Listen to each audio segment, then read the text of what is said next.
BKB entertainment में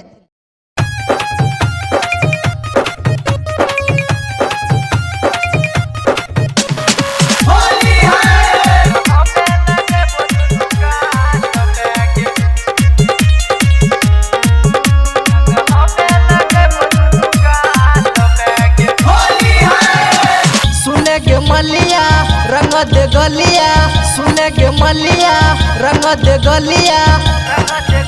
आई मन बौने कोनो हाल में ला ला ला सुन माँ रंग हमें लगे वो दोनों गाल ला ला ला सुन माँ रंग हमें लगे वो दोनों गाल में गे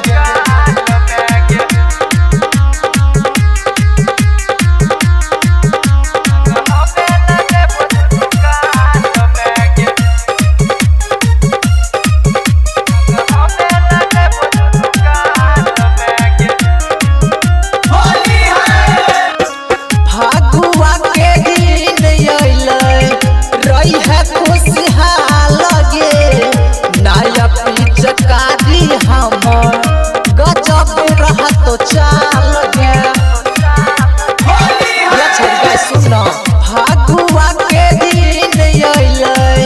रही है खुशहाल गे नया पिचकारी हम गजब रहा तो चाल गे सुन के छावनी खेलत होली सुन के छावनी खेलत होली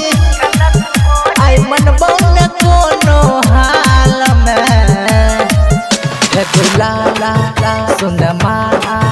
रंग हमें लगे वो दोनों गाल ला ला ला सुन माँ रंग हमें लगे वो दोनों गाल में गे